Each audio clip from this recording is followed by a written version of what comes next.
آج ہم ایک کہانی نہیں سنائیں گے، آج ہم ایک عدالت لگائیں گے۔ اس عدالت میں نہ وکیل ہوں گے، نہ جج، نہ صفائی کا موقع، کیونکہ یہاں جرم ہے محبت اور سزا موت، اور مجرم صرف وہی جو نکاح کے حق میں ہو۔ شیتل اور زرک اس بے رحم سماج کے لیے خطرہ بن گئے۔ کیوں؟ کیونکہ انہوں نے حرام کو نہیں حلال کو چنا، عاشقی کو نہیں نکاح کو چنا۔ لیکن مسئلہ یہ تھا کہ نکاح ان کی مرضی سے ہوا، اور ہمارے یہاں مرضی سے سانس بھی نہیں لے سکتے۔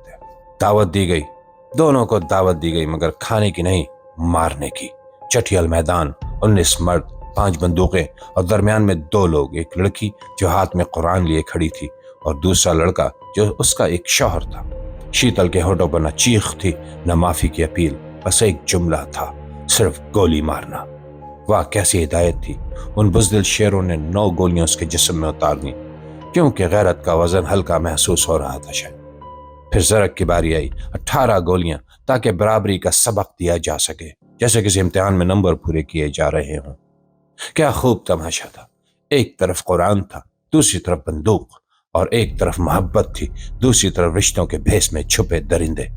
سب سے مزے کی بات، بعد میں ایک راضی نامے پہ دستخط ہوئے، جیسے کوئی واٹس ایپ گروپ ہو جس سے کسی کو ایگزٹ کروا لیا گیا ہو۔ کسی نے سوال نہیں کیا، کسی نے قرآن کی آیت پڑھ کر انہیں نہیں روکا، بس سب نے آنکھیں بند کی، کیونکہ جب غیرت مرد کی جھوٹی انا سے جڑ جائے تو وہ وحشی پن بن جاتی ہے، اور وحشی پن میں سوال کرنا کفر سمجھا جاتا ہے۔ اور جناب، جو اسلام کے نام پہ بندوق اٹھاتے ہیں ان کے لیے ایک چھوٹی سی تائید بھی ہے۔ سورہ نساء میں لکھا ہے فَلَا تَعْضُلُهُنَّ أَن يَنكِحْنَ أَزْوَاجَهُنَّ إِذَا تَرَاضَوْا بَيْنَهُمْ، بس تم ان عورتوں کو نہ روکو کہ وہ اپنے شوہروں سے نکاح کر لیں، ترجمہ بالمعروف میں معروف طریقے سے راضی ہو جائیں۔ لیکن کون سنے یہاں قرآن؟ ہاتھ میں ہو تو جرم، بندوق ہاتھ میں ہو تو غیرت۔ شیتل مر گئی، زرک بھی مارا گیا، لیکن سوال ابھی زندہ ہے۔ ہر وہ لڑکی جو محبت سے پہلے نکاح کر لیتی ہے یا نکاح کا نام لیتی ہے، ہر وہ لڑکا جو والدین کی مرضی کے ساتھ ساتھ اپنے دل کی بھی سنتا ہے، وہ سب خطرے میں ہے، کیونکہ ہمارے معاشرے میں اصل گالی پسند ہے۔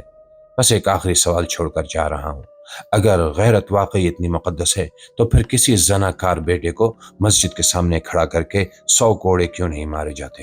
یا پھر غیرت کا بٹن صرف لڑکی کی مرضی پر ہی آن ہوتا ہے؟ شیتل کا قصور محبت نہیں تھا، اس کا قصور تھا نکاح۔ اگر وہ بھاگ جاتی، ٹک ٹاک پر ناچتی، تو شاید عزت بچ جاتی اور جان بچ جاتی، لیکن اس نے قرآن چنا۔ میں ہوں ندیم ندوی، اور آپ سن رہے تھے اور دیکھ رہے تھے دیسی لاؤڈ اسپیکر۔